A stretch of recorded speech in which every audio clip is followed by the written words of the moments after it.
Good morning, dear students of class 12. Welcome to the English online learning class. Today we are going to further continue with the poem Aunt Jennifer's Tigers by Avril Rich. We had taken up in yesterday's class the first stanza. Let's have a quick recap of the first stanza.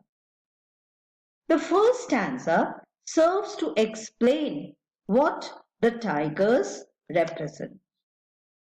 Rich begins her poem with a beautiful picture setting the scene for the dream world of Aunt Jennifer. We see that Aunt Jennifer has ownership over the tigers in some way. They are free to prance and run across a screen. The tigers are bright like topaz, and they inhabit a world that is green. Aunt Jennifer's tigers do not fear men, hunters who are aiming at them. They conduct themselves in a heroic, manly fashion. You see the last line.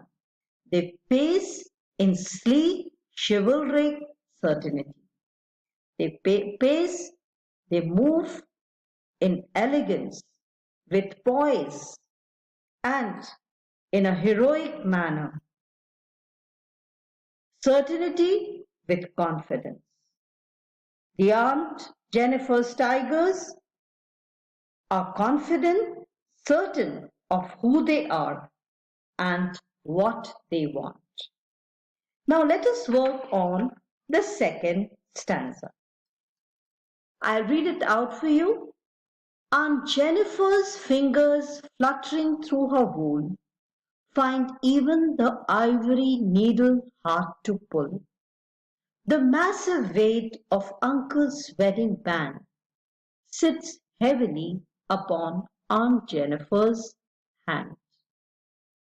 So if the first stanza gave us the picture of confident, bold, courageous, elegant tigers on the screen, and Aunt Jennifer has a kind of possession over these tigers because they were her creation.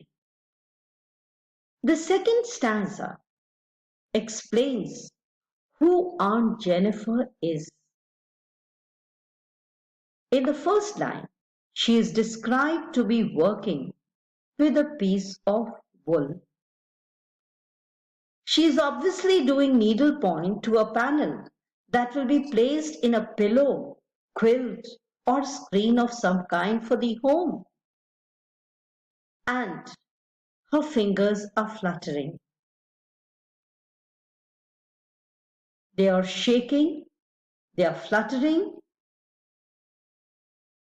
either to create the beautiful image of tigers. Something is going in her mind to give shape to those tigers.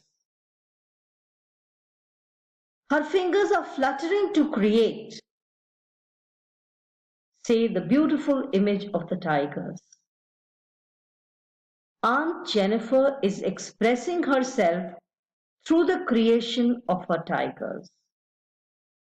She wants to be probably confident and fearless like tigers.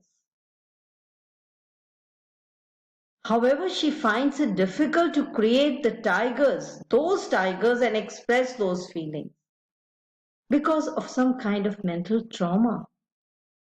And this reason is explained, is revealed in the next two lines. Now let's look at the first two lines again. Aunt Jennifer's fingers fluttering through her wool find even the ivory needle hard to pull.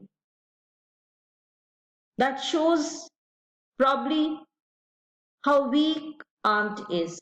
Her fingers are shaking, and even the ivory needle, which is so light, she is finding it hard to pull. Either this, or there can be another reason.